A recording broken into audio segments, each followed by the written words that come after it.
Bom, como pudemos acompanhar na reportagem, o brasileiro está insatisfeito com a política no país e quer mudanças.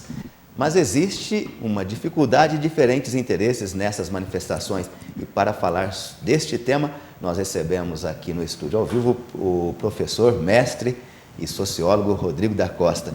Rodrigo, é possível explicar o que é que está acontecendo ou essa questão de apolítico também mencionado pelo Getúlio e pelo Renato?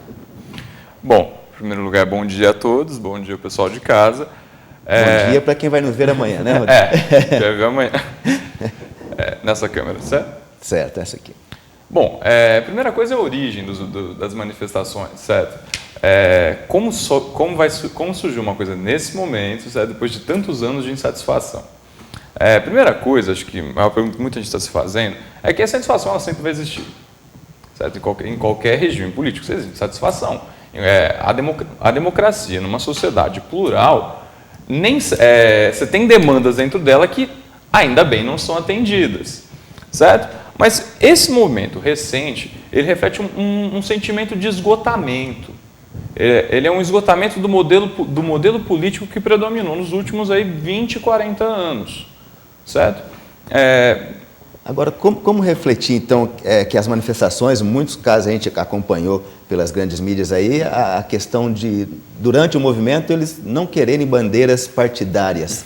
E não é possível, né, sem um cunho, um respaldo político, que as mudanças aconteçam, como foi mencionado, é isso? Sim, o Getúlio colocou muito bem na reportagem. Acho que a primeira pergunta que você tem que se fazer é qual que é a função do partido político, certo? A função do partido político é fazer a interlocução entre a sociedade civil e a política institucional, certo? A palavra política, até a gente estava comentando antes de começar a entrevista, no Brasil a gente vive um momento em que dizer que uma coisa se tornou política assume um tom pejorativo. Né? Muito pelo contrário, política é tudo aquilo que se refere à vida pública, certo? A vida coletiva ela é definida através da política. Então, qual é a função dos partidos? É fazer com que essas questões políticas adquiram um sentido de continuidade, certo? As pessoas mudam, as gerações passam e os partidos eles vão permear projetos, eles vão fazer com que projetos políticos possuam continuidade, eles vão tentar dar continuidade a programas, certo? E vão também fazer tentar manter esse equilíbrio entre diferentes forças e interesses políticos dentro de um país. Por isso que é fundamental para um país em que você tenha não só um pluripartidarismo, mas você também tem uma diversidade ideológica. Você tem diversos programas concorrendo entre si e a oposição, certo? Fazendo com que esses programas sejam cada vez mais sólidos, coerentes, e que dê margem para que a sociedade se sinta representada através deles. Rodrigo, deixa eu te perguntar uma outra coisa. Se as manifestações, ou seja, a insatisfação já era latente, por que só agora? É uma questão de oportunismo? Como é que se articulou tão rápido para que essas manifestações estivessem às ruas e em tão grande número? Sim, outra coisa que é importante também, para a população, de maneira geral, foi muito difícil entender o que estava acontecendo em termos de manifestação, porque quando viu, já tinha 100 mil pessoas na rua, certo? Então, se atribui ao movimento Passe Livre como o autor, o primeiro organizador desses protestos. Então, vamos por partes.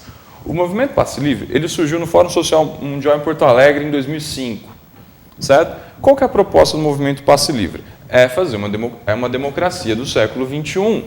E uma democracia para um século XXI, para uma sociedade do século XXI, é pensar numa sociedade urbana, certo? Então não dá mais para você pensar em democracia sem você pensar num uso democrático do espaço, certo? Um uso racional do espaço. Então, nessa questão cristalizada em torno dos transportes, qual que é a discussão de fundo do Passe Livre? É que não é mais racional você viver numa sociedade em que o cara dorme 4 horas por dia porque ele fica 6 dentro de um transporte que, aliás, 1/3 do que ele ganha vai para custear esse próprio transporte. Certo? Então, dentro do movimento Passe Livre, você tem uma questão que é fundamentalmente original. democraticamente, você colocar o transporte não como uma questão de política pública, mas o transporte justamente como uma função primordial da democracia, certo? Você pensar o espaço urbano, você pensar o espaço público, certo? Democraticamente, você colocar essa categoria nova dentro da política, é um movimento original, certo? E em 8 anos de movimento, já se organizavam, fazendo discussões, debates, propostas, você teve o aumento. Sim. Certo? No aumento, o movimento organizou a primeira manifestação, que teve aí 5, 10 mil pessoas, que eram basicamente membros do movimento, movimento estudantil e partidos de esquerda. Essa primeira manifestação ela foi muito mal coberta pela mídia e, principalmente, ela foi muito criticada. Até que vem a segunda e a terceira. Na segunda e na terceira, o movimento cresceu, as manifestações expandiram e foi quando a imprensa teve um papel crítico muito maior. Foi quando, por exemplo, o Estadão e a Folha de São Paulo escreveram editoriais inteiros pedindo para que a polícia agisse com força. Então isso é que justifica eles não quererem também a imprensa divulgando? Sim, já criou esse antagonismo entre imprensa e movimento nos 2, 3 primeiros protestos. Foi quando a polícia entrou, escreveram editoriais inteiros pedindo para que a polícia agisse. Você teve aquela entrevista horrível do Arnaldo Jabor, falou um monte de merda. Desculpa. E a partir desses primeiros momentos, você teve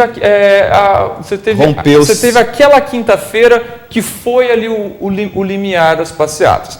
Na quinta-feira foi quando você teve aquele show de horrores de violência policial. Nesse show de horrores de violência policial foi aquele episódio, por exemplo, onde a repórter da Folha tomou um tiro de bala de borracha a esmo no olho e tantas outras coisas, certo? Nesse momento em que a própria imprensa foi agredida, que se revelou um caráter da ação policial e tantas outras coisas, a sociedade brasileira pôde ver de uma forma clara na frente dos seus olhos o conflito de forças que existe dentro da sociedade brasileira e que na nossa vida cotidiana nós não percebemos. Então você teve vários atores ali dentro de uma única cena, dentro de uma única manifestação. Você teve movimentos populares, você teve ação policial, você teve a questão da imprensa, tudo isso dentro do mesmo movimento.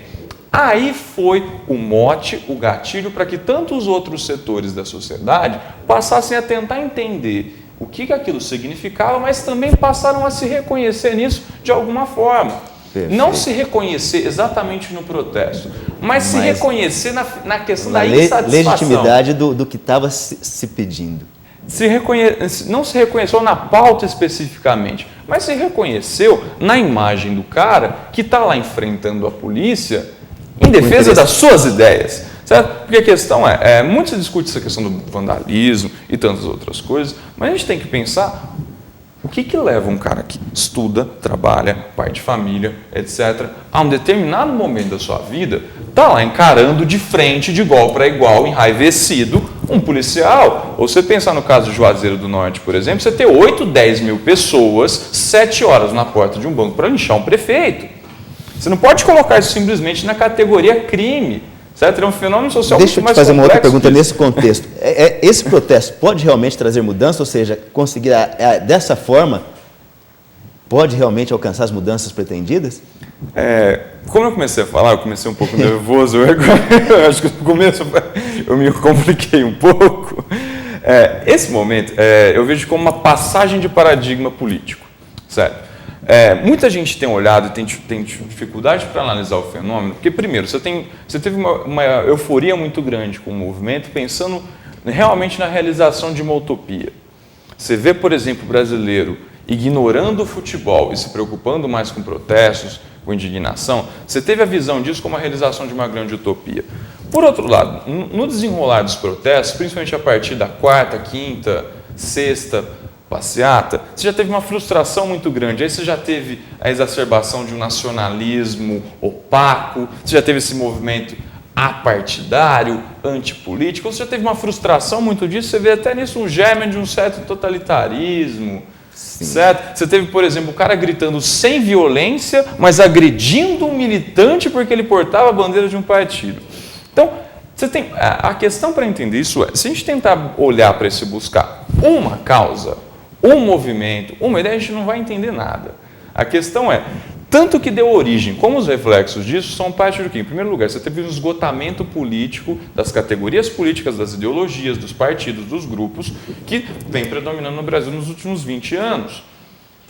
Todos os grandes partidos, eles têm tendido para um centro ideológico, certo? Hoje você tem no núcleo da sociedade um grupo de partidos que se tornaram grandes administradores, tecnocratas, burocratas, certo? Se por um lado você tem os partidos todos se amalgamando e se tornando basicamente a mesma coisa, você tem uma sociedade embaixo se alargando e se complexificando cada vez mais. Então, no final das contas, você tem dentro dessa sociedade inteira uma sensação imensa de não representação.